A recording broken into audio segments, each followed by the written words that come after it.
Canarias Mi Mundo, el programa de la identidad canaria, con Alexis Hernández. David, cuéntame, ¿de dónde surge la idea de imaginario? Y después de que me digas de dónde surge, intenta explicármela. ¿En qué consiste? ¿De dónde surge primero? Sí, la verdad es que a veces es difícil explicarlo, ¿no? Porque son muchas cosas, pero es de la inquietud que siempre he sentido hacia otras disciplinas, de las artes plásticas como la arquitectura, la escultura, la pintura, incluso el diseño.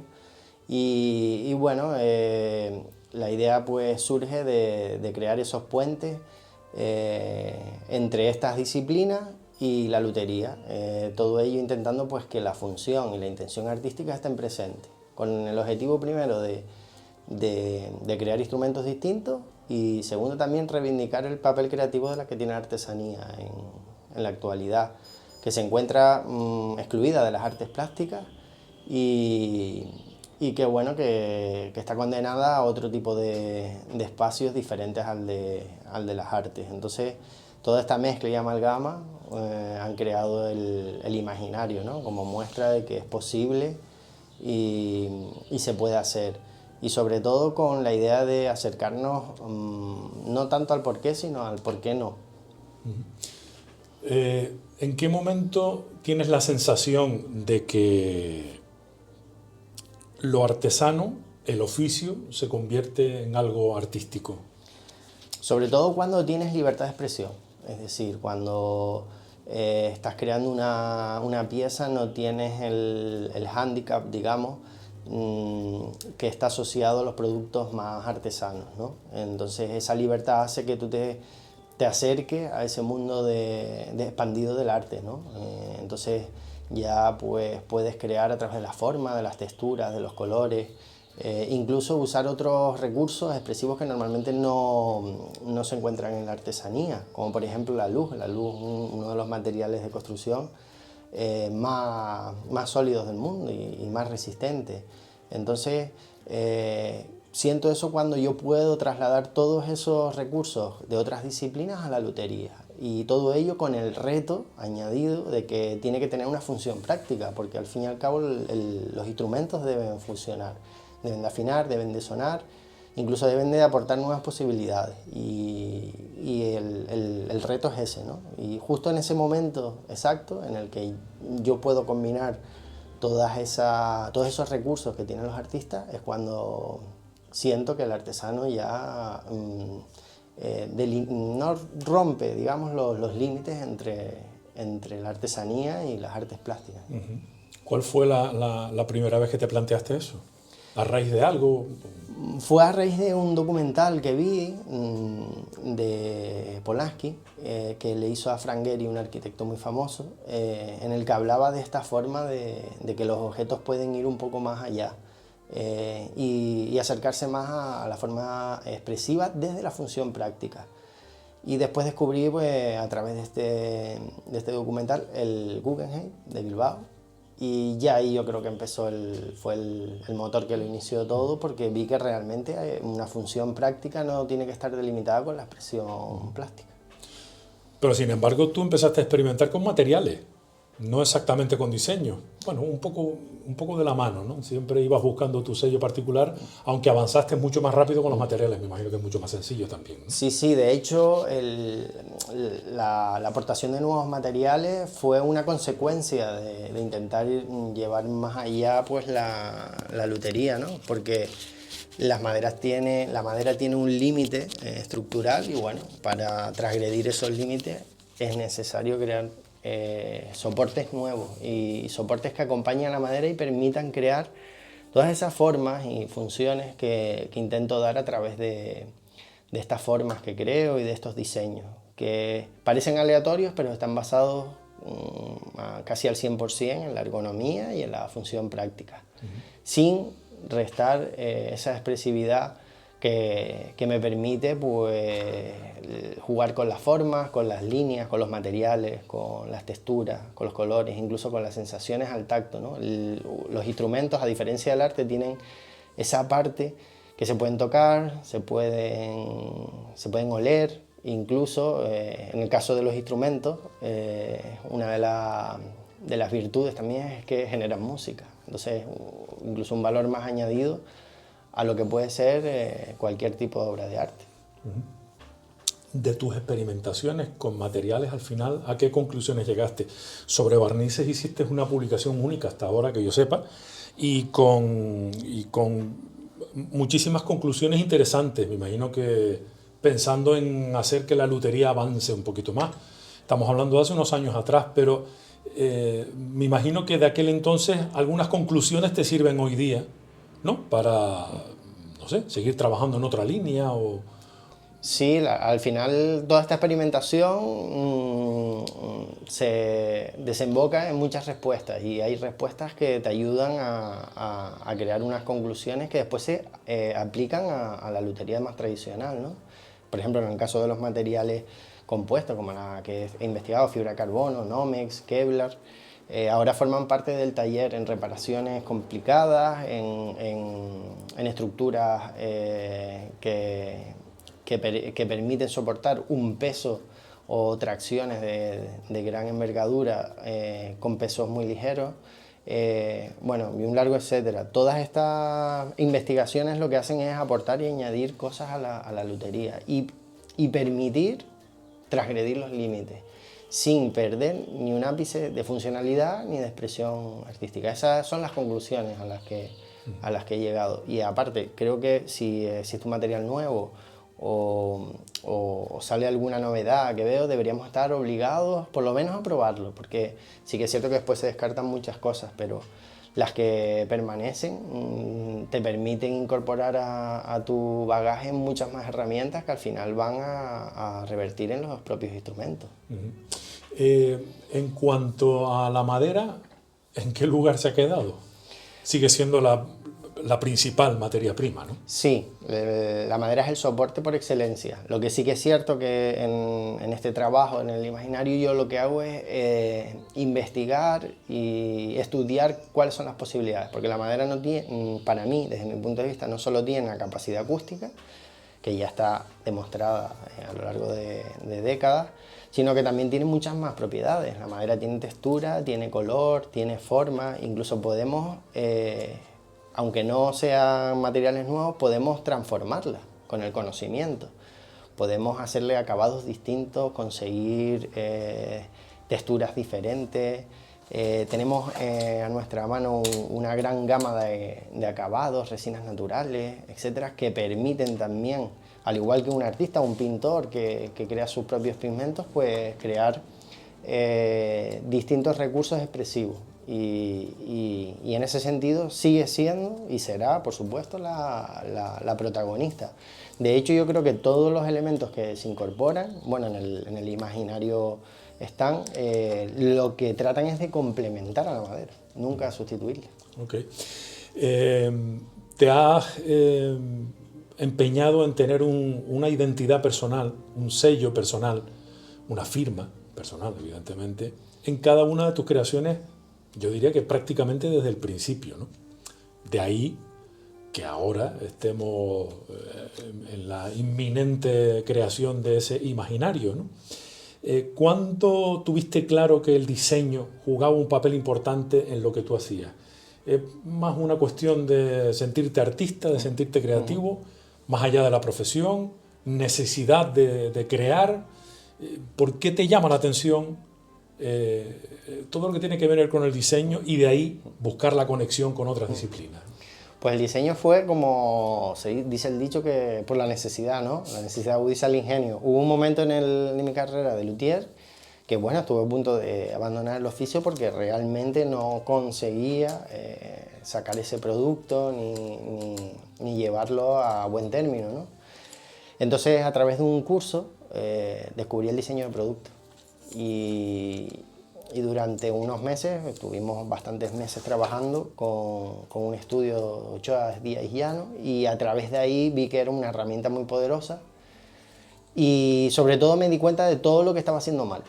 Entonces ya vimos ejemplos también prácticos y reales, ¿no? No modelos simbólicos, sino modelos reales de lo que se estaba haciendo y lo que hacen los diseñadores. Y bueno, y los resultados sobre todo, ¿no? Entonces ese fue el impasse que a mí me permitió empezar a investigar, ¿no? A buscar cosas, porque yo sabía que eso funcionaba. Lo que ahora tenía que hacer era buscar cómo me funcionaría a mí. Entonces empezamos a trabajar muchas cosas y prácticamente a revolucionar todos los cimientos de lo que yo creía hasta ese entonces. Y fue ahí cuando ya empezaron a mejorar las cosas, a conquistar más espacio, a que la gente reconociera el trabajo, a que pudiesen tener salida los instrumentos. Y toda esta vorágine, digamos, creativa me llevó a descubrir todo eso, ¿no? Que de la escultura, de cómo se trabaja, los volúmenes, cómo se combinan los materiales, cómo funcionan los contrastes. Bueno, una serie de herramientas que fui aplicando a los diseños e intentando hacer esta imagen imagen no, digamos que filosofía que tengo, porque tenía claro en un principio lo que quería ser distinto, y lo único que no tenía es esas herramientas para conseguirlo. Entonces yo creo que el punto de partida fue ahí, ¿no? Cuando descubrí cómo se hacen las cosas de verdad. O sea, que estabas buscando algo más que una firma personal, que también, por supuesto. Exacto, sí. De hecho, la imagen corporativa fue después, posterior. Lo que quería era establecer una filosofía que fuera reconocible. Y lo que persigo ahora, antes, durante, yo creo que después va a ser un lenguaje expresivo propio. O sea, que reconozca mi lenguaje. Pero ya eso creo que lo has conseguido, ¿no? Sí, hace tiempo. Están los cimientos bien consolidados, pero bueno, es un proceso de muchos años y de ir construyéndolo, ¿no? Y bueno, es un reto para mí y intentar conseguirlo, pues es el objetivo, ¿no? Y lograr ese lenguaje es complicado. Es como cuando ves un cuadro de Sorolla, ¿no? Que ves la luz y ya sabes que es de Sorolla. Entonces la idea fue un poco esa, ¿no? Desde el principio, los inicios, hasta el día de hoy, que seguimos batallando en ese aspecto, ¿no? En crear ese imaginario basado en mi lenguaje propio. ¿Cómo empezó? Con la pala. Empezaste con unas palas distintas, con las bocas, con alguna... Es que suele ser donde primero se pone la firma, ¿no? Exacto. Empezaste con eso, ¿no? Sí. Casi que me imagino que de necesidad, jugueteando o sencillamente imitando a otros creadores, ¿no? Exacto, sí, siempre al principio un poco, porque no tienes referencias, nada sale de la nada. Entonces sí, al principio lo que hacía era pues buscar bocas de constructores y a partir, por ejemplo, de los patrones que ya estaban hechos, pues añadir cosas nuevas, ¿no? A veces añadía un material distinto o me iba a las ferreterías buscando materiales para incrustar o... Bueno, hice un montón de cosas, ¿no? Y ya después, a raíz de que empecé a revisar todo este material de arquitectura, de escultura, de todas estas ramas, pues fui añadiendo elementos de esas ramas propios. Y veía que me gustaba y que funcionaba, por lo menos para mí, en el instrumento. Y después ya me di cuenta de que necesitaba un proceso.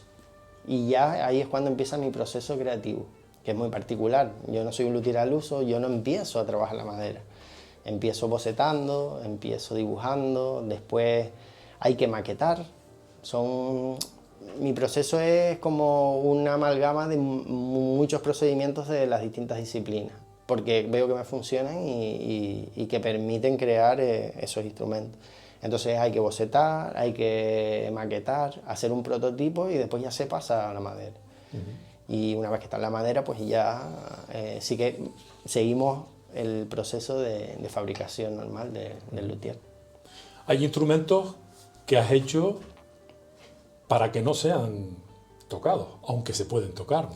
Sí, bueno, todos los instrumentos, la premisa en este taller es que se puedan tocar. Sí, pero no lo has creado con ese objetivo exactamente, ¿no? Casi sí. Debe cumplir esa condición, exacto, ¿no? debe cumplir esa condición. Pues si no, no serías luthier. Exacto. Sobre todo los primeros sí que estaban orientados más a la investigación, a ver si funciona, ¿no? O sea, es decir, no tenían una presión comercial, no tenían presión de que fueran totalmente operativos.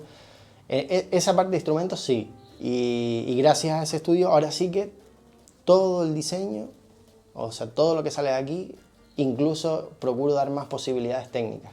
¿Por qué? Porque normalmente se miran desde el prejuicio. La forma no concuerda con lo establecido y bueno, y se prejuzgan. Por eso, a partir de esos instrumentos que, como tú dices, al principio tenían otro tipo de función, se ha ido creando los últimos. Y sí que es cierto que, por ejemplo, no los instrumentos, pero por ejemplo los procesos de maquetado, ahí sí que se juega más, hay más libertad. ¿Qué es un proceso de maquetado? El maquetado es cuando pasa el objeto del soporte de papel a la realidad. A la realidad. O sea, se pasa de 2D a 3D. Vale. Entonces, ese proceso de maquetado me permite a mí ver la ergonomía del instrumento, la expresión plástica del instrumento y la función práctica. Y ese instrumento, en ese proceso de maquetación, ya es un instrumento, aunque no No. esté terminado, o es una especie de prototipo sobre el que trabajas. Es un prototipo, incluso... Pero lo haces con los mismos materiales. Normalmente se suelen usar materiales de maquetado de arquitectura. Por ejemplo, cartón, cartón pluma. Ahora tenemos materiales sintéticos que podemos moldear a través del calor y podemos establecer ahí las formas básicas, las primarias. Y después de ahí ya se pasa pues al plano, ¿no? El plano que te permite establecer por lo menos el eje vertebral del instrumento. Ya después siempre hay partes que esto forma parte de la escultura que son más libres, ¿no? Tú vas viendo más o menos a medida del proceso. Pero sí, el maquetado no es un instrumento y te permite jugar. Hay, por ejemplo, muchas cosas en el maquetado que no son funcionales y que se retiran, pero que visualmente están muy bien. Entonces, por ejemplo, esas maquetas ahora las estoy intentando incorporar a otros espacios, como por ejemplo el arte, ¿no? Que no tiene que tener esa función eminentemente práctica, sino que puede ir un poquito más allá y tener más libertad. Ahora estoy haciendo una serie, por ejemplo, que saldrá en el libro, que se llama Juguetes Sonoros. Y me permite a mí pues un poco investigar con los sonidos y con las formas y dar otro valor a los instrumentos, más allá del puramente Musical, digamos. musical, exacto. Entonces, ahora estoy con esas dos vertientes. Bueno, vamos a centrarnos, si te parece, en imaginario, ya que me estás hablando de ese libro. Para empezar hay que decir que no es un libro al uso. No. Digamos que, como en toda la filosofía mía, bebe de muchas fuentes, desde el libro objeto hasta el fotolibro o el libro de artista. El concepto del libro es que el libro sea una pequeña escultura que contenga una historia. La historia de esta última década de búsqueda, de aprendizaje, de muchos éxitos, de muchísimos fracasos, de frustración, pero también de alegría, de esta relación amor-odio que tenemos muchas veces nosotros con la profesión. Y bueno, se resume en el imaginario, que va a ser pues eso, un pequeño diario de todo ese viaje, de esta aventura que llevo ya pues, todos estos años. ¿Qué historia es la que cuentas? O sea, ¿qué se va a mostrar? Porque no es un libro, digamos, narrativo, literariamente hablando, aunque evidentemente pues algo cuentas y narras, ¿no? Pero te has apoyado mucho entiendo, o quieres apoyarte en lo visual, en lo que se toca, ¿no? En el 3D. Exactamente, sí. De hecho, el imaginario nace una vez que leí un artículo, la verdad es que no recuerdo el autor, era un filósofo, y decía que la emoción está en el gesto, porque el gesto es previo a la palabra y está directamente conectado con esa emoción. Entonces por eso es tan visual, ¿no? Porque creo que al final la vista y el gesto que produce ese lenguaje permite generar emoción. Entonces lo que hemos tratado es reunir una serie de obras, digamos, las más representativas de todos estos años y explicarlas de forma que el lector pueda entender o acercar al lector no a la pregunta del por qué, ¿no? Sino a la pregunta del por qué no. ¿Y por qué no hacer esto o trabajar desde estos límites? Y en ese sentido pues narra la historia del luthier, por un lado, una pequeña introducción, y después la historia de cada instrumento, porque a diferencia de otros luthieres, mis instrumentos tienen nombre, están titulados y tienen una historia detrás que sustenta pues la fabricación del instrumento. Y bueno, la idea un poco de explicar a los lectores y a las lectoras de dónde salen las cosas, ¿no? Uh-huh. Y además lo vas a meter, o sea, la intención dentro de te iba a decir un estuche, pero bueno, lo vas a presentar dentro, hay un número limitado de piezas que tienes pensado fabricar dentro de madera reciclada, un poco jugando con metafóricamente también con la parte de la lutería, ¿no? Exactamente, sí, hay un gran, digamos, contenido de subproductos de la madera, ¿no? Que se tira. Y pensando en el libro, pues digo, pues voy a usarlo, ¿no? Entonces he hecho una pequeña escultura que realmente es el contenedor de esa historia. Y usará ese tipo de material y llevará, pues como siempre, esa investigación de los nuevos materiales, porque no será solo madera, sino que llevará una pátina con pigmentos metálicos, oxidados, que se ha desarrollado justo en ese proceso que hablábamos antes de la búsqueda, ¿no? Y bueno, una de esas conclusiones es que sirve para dar otro tipo de lenguaje a materiales muy comunes, ¿no? Que es una de las cosas que también me gusta mucho, ¿no? Coger un objeto cotidiano y sacarlo fuera de la realidad con dos pinceladas, ¿no? Por ejemplo, Chema Madoff, un gran fotógrafo, me gusta mucho su obra y consigue eso, ¿no? Entonces la idea surgió también por ahí y bueno, será un libro objeto. Okay. Sobre esa creación que va a contener a su vez un libro más al uso, digamos, aunque tampoco, pues tiene un diseño distinto, novedoso, no es un libro, insisto, no es un libro de los que habitualmente encontramos, bueno, ni habitualmente ni no habitualmente en las librerías, ¿no? A pesar de un contenido interesante. Contando una historia a través de imágenes, es decir, a través de tus creaciones en estos más o menos 10 años, ¿no? O sea, tu vida tu vida creativa a través de instrumentos que has creado. Exactamente. Además, es un reflejo de la vida, porque para llegar a crear un lenguaje o intentarlo, por lo menos en el intento, debes dedicar una vida. O sea, esto no es parte de tu trabajo, es tu vida, ¿no? Y lo notas cuando las horas escurren en el taller. Y bueno, al final el reflejo de eso es el contenido del libro. ¿Cuántas piezas se muestran en ese libro o tienes previsto que se muestren? Bueno, todavía no está cerrado. Ya, por eso digo, tienes previsto. Tenemos previstos entre 15 y 20 obras. A lo mejor pueden ser un poquito menos, un poquito más, porque la verdad es que he generado mucho material y cuesta muchas veces decir que no. Exactamente. Seleccionar. Exacto. Entonces sí que he intentado, por ejemplo, que el timple esté muy presente, porque es mi instrumento. El punto de partida. Exacto. El timple siempre tiene ese rinconcito especial.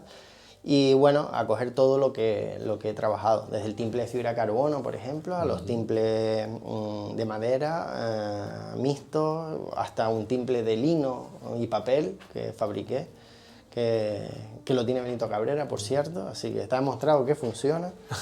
Porque además lo utiliza. Lo utiliza. Y bueno, la idea un poco es hacer ese recorrido a través de todas las obras. Desde la primera, que fue la primera obra que fue esa ruptura con lo que yo estaba haciendo, hasta la última... Que todavía no la has hecho.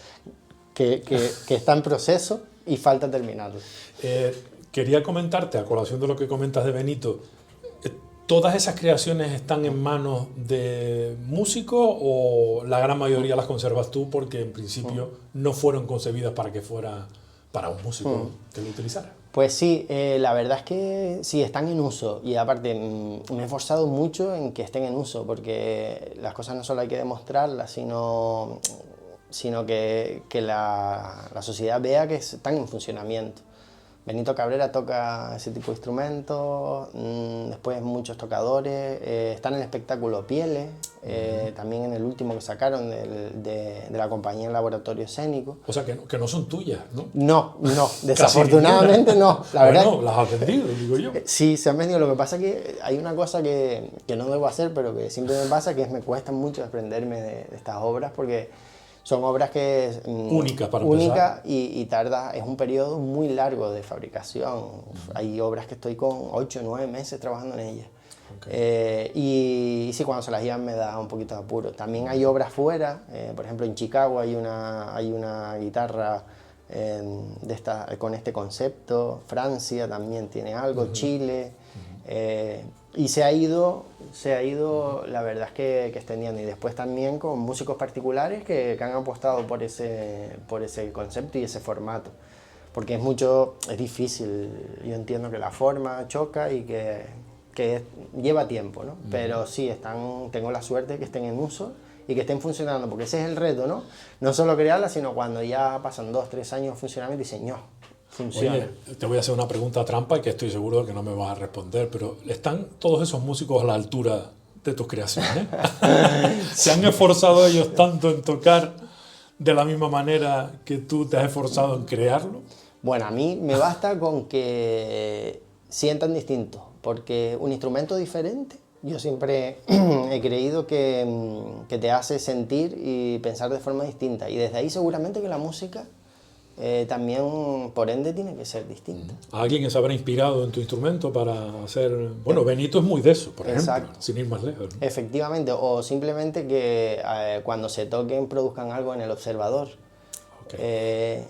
Porque al final y al cabo el objetivo para mí siempre ha sido la emoción, y creo que es un recurso añadido además a la música, porque no solo emiten el sonido de cualquier instrumento normal, sino que tienen esa parte de ir un poquito más allá y de crear cosas en el espectador. Lo hacen otras disciplinas, el teatro usa la escenografía, por ejemplo, o la treso, bueno, es un recurso más que en la lutería nunca se ha explotado, y que yo lo exploto también. Desde luego. Imaginario. ¿Por qué imaginario si ya son realidad? Es una buena pregunta, ¿verdad? El imaginario porque nace de eso, creo que de la imaginación, de soñar un poco despierto, y creo que es el origen. Por eso el imaginario, porque reúne todo lo que he imaginado a lo largo de esta última década, y es el resumen de esta aventura, y creo que no podría tener otro nombre que el imaginario. Estamos asistiendo al nacimiento de este proyecto que todavía está, yo te diría que ni tan siquiera en pañales, o sea, no está tomando forma. Y has decidido apostar por un concepto crowdfunding de micromecenazgo, de que los que estamos interesados en el producto podamos, digamos, adelantar el compromiso de compra a un producto y un proyecto dentro de un proyecto que, bueno, no es que sea barato ni caro, pero desde luego hay cosas que creo yo que merecen la pena o no merecen la pena. Pero vamos, no es un proyecto al uso, no es un libro habitual, no tiene un contenido habitual, en consecuencia no puede ser un formato habitual, ni tampoco tiene que tener unos costes habituales, ¿no? Porque al crear algo único no hay molde, hay que hacer el molde.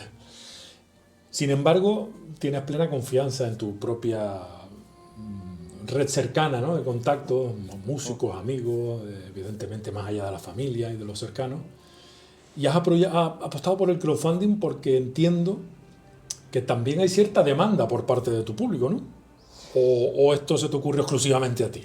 No, bueno, las cosas diferentes siempre exigen inversiones diferentes. Y sí que es cierto, como dices, que al salir un poco fuera del canon es una campaña ambiciosa.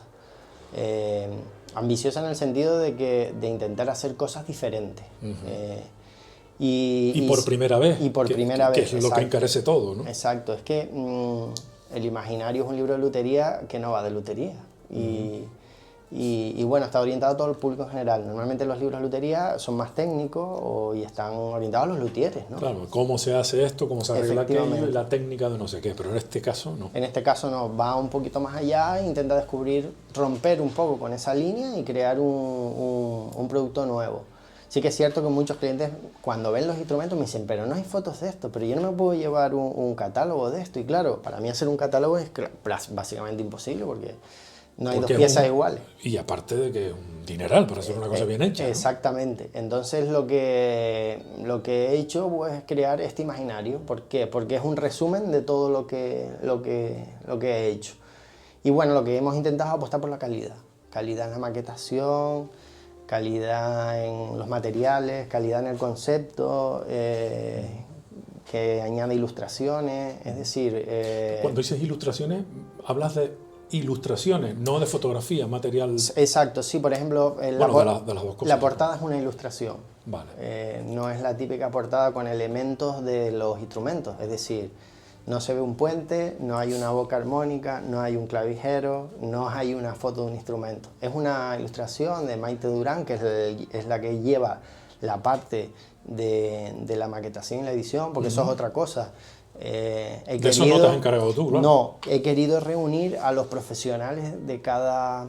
o los profesionales con los que he sentido la empatía y que han entendido el proyecto, y Maite Durán y Roberto han sido los dos claves que han permitido hacer el imaginario realidad, porque uno tiene pensado una cosa en la cabeza, pero darle forma a veces cuesta porque no tenemos los recursos esos, ¿no? No es lo mismo que o porque sencillamente no es tu lenguaje, ¿no? Efectivamente. Entonces, a través de ellos sí que se ha reconducido y canalizado y se ha puesto presa a todo ese desborde que yo a veces tengo, que voy más rápido a veces de lo que puedo hablar.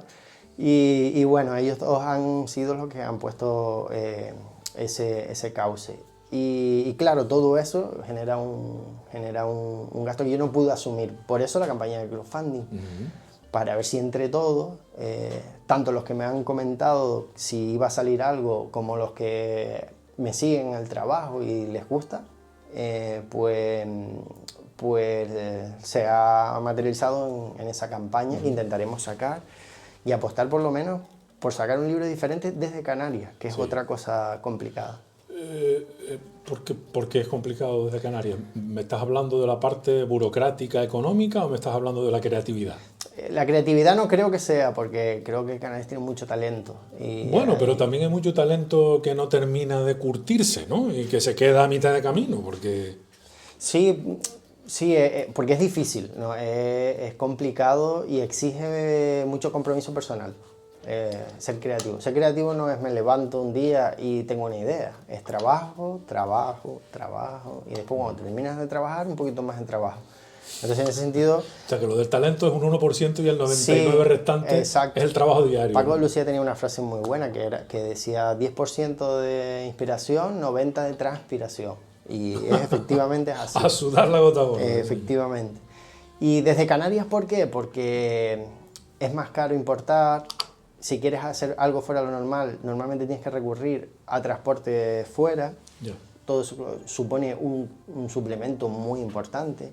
Si quieres ofrecer una calidad distinta a los productos, necesitas materiales distintos, que aquí normalmente no están, desafortunadamente. Incluso hay materiales sin procesar que cuesta traerlos a Canarias. Por eso a veces la vanguardia aquí supone un esfuerzo bastante complicado. Entonces por eso siempre digo que el imaginario es un libro de vanguardia hecho desde Canarias, con todo lo que eso implica. Y bueno, en este sentido sí que la campaña intentaremos que cubra por lo menos la mayor parte de ese esfuerzo. ¿De qué dinero estamos hablando? La campaña en principio que tengas prevista, ya te adelanto yo que probablemente te vayan a surgir algunos números con los que no contabas, porque la vida es así de imprecisa, ¿no? Pero las grandes cifras de que estamos hablando, de qué tirada tienes pensado hacer, cuáles son los formatos que vas a sacar y qué forma es la que has pensado que debe ser la apropiada a la hora de distribuir los números. Ediciones limitadas, no limitadas, cuéntame. Bueno, la campaña se va a dividir pues, en la adquisición previa del libro. Intentaremos hacer una tirada de 300 libros. 300 libros. 300 libros, solo libros, sin contenedor. No, libros, entre los cuales 70 será una edición especial. Vale. Y no sabemos todavía si se ampliará, en principio, porque ya no solo es hacer el libro, sino fabricar la escultura, ¿no? Y haremos unos 70 de edición limitada y después se acompañarán otro tipo de recompensas. Se han hecho broches de timple con madera, se han hecho expositores de pared, se han hecho incluso unos cuadros que desarrollo yo con otra de tus facetas menos conocidas. Exactamente. La plástica. La plástica. Y bueno, intentaremos que el libro acompañe todo eso. También hay hemos sacado 4 instrumentos a la venta en edición especial. ¿Qué instrumento? Un timple de caja de puro y un timple eléctrico de concierto y un timple con el lenguaje del imaginario, para tener un poco ¿Con el lenguaje cubierto. del imaginario? Sí, porque el imaginario trata el lenguaje de los instrumentos de la parte plástica. Será un timple desde ese concepto, no el más tradicional. Vale. Entonces también se añadirán esos 4 timples. Y después también hay un apartado que es para la gente que quiera aportar de patrocinio, sí, en el que se podrán poner, pues, que estamos entre 5 o 6 logotipos de las empresas que quieran colaborar. Y finalmente pero bueno, los pondrás en un sitio medio, no escondido, pero que no estropeen la obra, ¿no? No va a estropear la obra, hay un espacio diseñado para eso. Okay. Y después también hay, que esto es ilimitado, las aportaciones que quieran hacer a partir de 10 euros y habrá algún agradecimientos en la página web. Vale. Por lo que estoy escuchándote, entonces, más que un proyecto crowdfunding o de micromecenazgo, por decirlo en español, para un libro imaginario tan especial, es un poco un apoyo a la creación de David Sánchez, ¿no? Porque va más allá de un libro, de este imaginario, por muy especial que sea, ¿no? Sí, al final es crear... Es apoyar tu creatividad. Y aparte de eso, es crear entre todos el punto de partida para demostrar que la artesanía puede ir más allá, que no simplemente es mano de obra especializada. Y también parte del hecho de demostrar que la artesanía puede conquistar nuevos espacios. No siempre la feria o no siempre la exposición pequeña, sino que puede ir más allá, que trabajando duro y buscando nuevos lenguajes se pueden conquistar muchos espacios. De hecho, por ejemplo, una de las obras del imaginario ha estado en una Bienal de Arte en Portugal, en un concurso internacional, quedó finalista.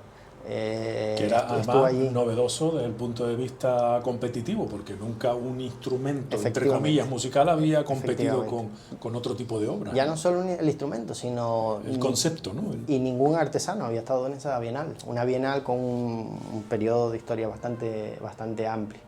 También este tipo de instrumentos han estado en museos a lo largo de todo el territorio peninsular, Málaga, Jaén, Barcelona, etc. Entonces, no solo van a contribuir a esta creatividad mía, que sí que es cierto, sino también a apoyar eso y a hacerlo tangible a través del libro. Bueno, ¿y cómo se llega a esa campaña? ¿A través de tu página web directamente? Sí, vamos a habilitar un portal o una sección de la página. Hemos desarrollado un esquema para que la gente pueda aportar y pueda ir adquiriendo todas las recompensas. En este sentido, lo que sí hemos querido es que la gente adquiera cosas, o sea, que apoye, pero obteniendo algo, ¿no? Y que no sea una aportación a fondo perdido, que podría ser. Podría ser una también. Especie de fila cero, ¿no? Exactamente. Sí que hay una pequeña parte del micromecenazgo que es una pequeña cantidad, que incluso pues, ahí se van a agradecer y van a aparecer en la página. Y después, a partir de ahí ya se enlaza con la pasarela de pago, simplemente hace el pago y cuando esté hecho las recompensas y el libro final, se le entregará, se le enviará. Bueno, que es como funciona... Llevamos años ya con esto del crowdfunding, ya no nos asusta. Exacto, es como cualquier otra campaña, lo que pasa que a través de la página. David, me despierta la curiosidad el hecho de imaginar, nunca mejor dicho, si este imaginario es sencillamente una manera de ubicarte en tu propia historia vital y decir, bueno, hasta aquí he llegado, tengo claro cuál es el camino que quiero seguir, porque tengo la sensación de que esto no es un destino, no es hasta aquí he llegado, punto y final, todo lo contrario, no es un poco un hito en el camino que lo mismo nos da una pista de a dónde quieres seguir en las próximas décadas, ¿no? Sí, sí, de hecho al final el objetivo es el camino, ¿no? Muchas veces cuando me preguntan cuál va a ser tu mejor proyecto, yo siempre respondo lo mismo, ¿no? El siguiente. Y esto es lo mismo, esto simplemente es una parada, es como un resumen para situarme y decir, bueno, ya estoy aquí, vamos a ver qué podemos seguir haciendo, ¿no? Seguir poniendo los límites pues un poquito más lejos, ¿no? De salir de esa línea recta y ver hasta dónde se puede llegar, qué es lo que nos depara el futuro también, qué materiales nuevos vamos a traer, qué materiales nuevos podemos investigar, todo eso queda abierto, ¿no? Y esta edición será como el punto y seguido, ¿no? Desde luego. ¿Cuál es el siguiente proyecto que ya tienes en la cabeza? Porque lo debes tener. No, de momento estoy centrado en el imaginario porque es un proyecto que... Es absorbente. Sí, ¿no? es muy absorbente porque hemos puesto el nivel muy alto y todos los detalles han sido minuciosamente estudiados, elaborados. No hay nada o hemos intentado dejar lo menos posible al azar. Vale. ¿Cuándo será realidad? Si todo sale bien. Bueno, pues la verdad es que justo ha coincidido hoy en que lo más seguro es que hoy a última hora de la tarde ya se ponga en marcha. Arranque la campaña que tiene previsto que será de 2 meses, 3 meses. Sí, en teoría unos 40, 50 días. Después, como tenemos la flexibilidad de ampliar, no sabemos si vamos a ampliar, esperemos que consigamos el objetivo, pero sí, más o menos será ese periodo para poder mover la campaña y que la gente se entere. Y suponiendo que en estos primeros 2 meses se cubra los objetivos, ¿cuánto tiempo vas a tardar en que sea realidad cada una de las recompensas, entre otras el propio imaginario, el propio libro? Pues nosotros calculamos unos 3 meses. 3 meses más. O sea, en verano. Sí, en verano, si conseguimos los objetivos, tendremos la obra física. Porque, ya te digo, lleva un periodo bastante largo de impresión, porque el material ya está hecho, o sea, está maquetado, ahí están las portadas, está el contenido, la fotografía, bueno, hay mucho avanzado ya que se ha cubierto antes de la propia campaña, que eso ya sí que lo podía asumir yo con mucho esfuerzo, pero bueno, ya está, ¿no? Ahora el último empujón pues será eso, a lo largo de, si se cumple el objetivo, a lo largo de esos 3 meses, intentaremos hacer realidad. Ok. Un imaginario que te va a mantener ocupado durante todo este tiempo y que una vez más te dejará un poco distanciado de la artesanía pura y dura, de la lutería pura y dura y exclusivamente dedicada a la creación de instrumentos para que sean utilizados, digamos que a gran escala.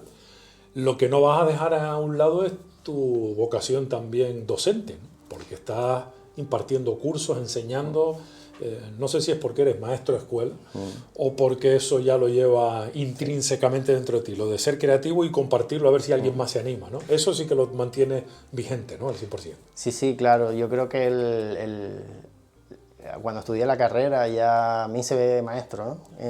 Aunque ahora luthier está más emergente, pero sí, siempre he tenido esa pequeña vocación, ¿no? Y sí, compagino la lutería con ese ámbito de enseñar un poco lo que uno va aplicando, ¿no? Y las respuestas que va consiguiendo. No solo para enseñar, sino también para incentivar a la gente que pruebe, ¿no? Que probando es como se consiguen las respuestas, ¿no? Ha pasado a lo largo de la historia en muchas empresas, gente que ha hecho las cosas importantes es la que se ha arriesgado, ¿no? Y un poco intento inculcar eso, ¿no? Que es la filosofía que yo tengo, ¿no? De arriésgate y vamos a ver lo que pasa. ¿Es difícil? Sí. ¿Cuesta trabajo? También.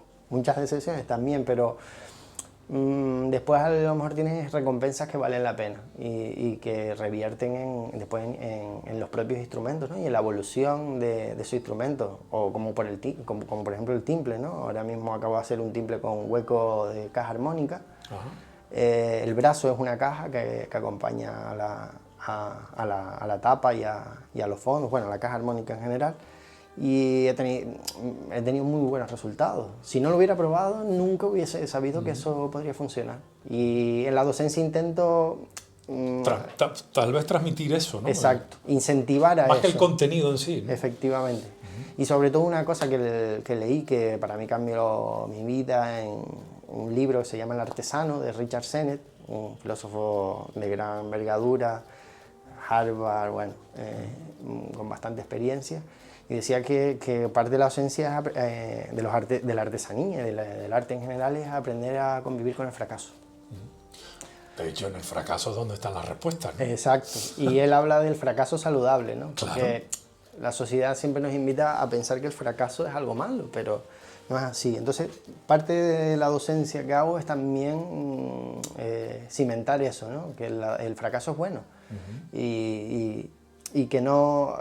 a incorporar herramientas que no permitan que haya frustración, sino observación y después replanteamiento. Okay. Oye, ¿cuándo vas a incorporar a este taller una impresora 3D? Ya lo habrás pensado. Sí. Bueno, no sé si la tienes escondida en algún sitio. De hecho, ahora estoy estudiando un ciclo de diseño, un ciclo superior de diseño. ¿También estudias? También estoy estudiando. Y bueno, llevo 2 años ya, justo ahora termino. Y también ha servido para meterme más en profundidad con las nuevas tecnologías, ¿no? Con los programas de diseño, ¿no? Y sí, la verdad es que dentro de poquito creo que el CNC será otra herramienta que incorporaré. El CNC es un... CNC, que es un compuesto... No, el CNC es un centro de control numérico. Ah, vaya. Entonces tú puedes diseñar a través de los programas y prototipar. Entonces, ahora hay programas, yo trabajo con uno que se llama Fusion o el AutoCAD, que incluso te permiten hacer pruebas de esfuerzo. Vale. Entonces, eso va a complementar el maquetado y el prototipado, porque muchas veces cuando yo maqueto también hago pruebas de esfuerzo. O sea, yo tengo que ver que eso soporte las cargas que yo necesito. Por eso, a veces digo que el imaginario también alude a la lutería como un pequeño proceso de ingeniería. Bueno, lo es, ¿no? Efectivamente. A su escala lo es, desde luego. Exacto, y entonces pues toda esa parte es ya un complemento en mi taller. De hecho, los últimos instrumentos, los trasteados para conseguir un afinado correcto, se han hecho a través de este tipo de programas, que nunca la mano humana va a conseguir esa precisión, ¿no? y esos márgenes de tolerancia tan bajos. Es curioso, ¿no? Lo opuesto de ambas ideas, cómo van a confluir en un mismo concepto, un artesano digital, ¿no? También. Exacto, yo creo que al final son disciplinas, por eso se une todo, ¿no? Y he intentado tejer esa malla, porque hay herramientas de distintas disciplinas que mejoran el trabajo y es evidente. Por ejemplo, está la del Fusion, por ejemplo, o los programas que movemos en la formación, te permiten hacer planos con un nivel de detalle impresionante, con cotas precisas, y también son una herramienta fundamental para la docencia, porque nos permiten transmitir cosas, no como se ha hecho, por ejemplo, en el mundo del timbre, que todo ha sido a través de la transmisión oral, que eso conlleva un riesgo de pérdida enorme, ¿no? Porque no hay conservación, ni mantenimiento, y sobre todo lo más difícil es que no hay relevo. Hay muchas tradiciones que se pierden. Por ejemplo, aunque mis instrumentos parezcan muy evolucionados, el 80% están basados en la tradición. Sigo usando goma laca en los barnices. Uso barnices naturales, hueso de camello, de tibia, conchas procedentes de nuestros mares. Todas esas técnicas intento rescatarlas y que perduren en los instrumentos, aunque sean con ese lenguaje. Entonces yo creo que al final el diálogo coherente entre todos creo que puede producir grandes cosas. Como el imaginario, por ejemplo. Como el imaginario, que es un producto de eso, ¿no? De tender esos puentes. De hecho, la portada es una rama de un árbol con esas líneas que tejen, esa forma de conectar todas las disciplinas, ¿no? Para terminar, nombremos al equipo. ¿Quiénes forman parte del equipo? Me has nombrado a Roberto, a Marta, creo que a Maite Durán, Maite, creativa, Roberto Michael, que que ha diseñado toda la campaña, las páginas web, el soporte, la parte creativa de Maite Durán y bueno, un servidor que es el que pone la chicha, ¿no? El que ha hecho las cosas esas o la obra, ¿no? Okay. También Maite se ha encargado de toda la parte fotográfica, entiendo. Ha habido un compendio, Maite ha hecho fotografía, pero también tengo que destacar que han colaborado Jonathan Rodríguez, director de Pieles, sí. Y también Estefanía Costa Galván, que es una fotógrafa que trabajó conmigo mucho tiempo, primeros ¿no? Sí. inicios, sí, y entre todos pues hemos creado eso. También hay una parte que acompaña al imaginario, que son unos vídeos que ha elaborado Jonathan Rodríguez junto con Jonás Super Estéreo, que tiene un estudio y es un gran técnico de sonido, sí, sí.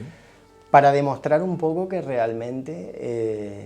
es un proyecto multidisciplinario. Exacto, y que el lenguaje expresivo no está reñido con la función práctica. Y después también agradecer a los participantes del vídeo, como Benito Cabrera, José L. del Pino, Tomás Fariña, muchos músicos. Tus músicos de cabecera, ¿no? Exacto. Bueno, más bien eres tú su luthier de cabecera, ¿no? Bueno. O uno de ellos. O uno de ellos, sí. Y también han participado sin ningún tipo de problema. Y hemos hecho pues los vídeos estos que acompañan, ¿no? Probablemente haya un código QR que con solo leerlo nos lleva al vídeo y también podamos conseguir que el imaginario esté vivo, ¿no? A través de esos vídeos. Desde luego. Tu página web, davidsanchez. DSLuthier. ¿Luthier con H intercalado? Sin H. Sin H. Escrito en español. Escrito en español, exacto. DSLuthier.com. Ahí se meterán y nada, desde que entren la página los dirige a la plataforma, toda la información, etc. David, muchas gracias, amigo mío. Nada, gracias siempre a ti por la oportunidad y el espacio. En Canarias Radio La Autonómica, Canarias Mi Mundo, con Alexis Hernández.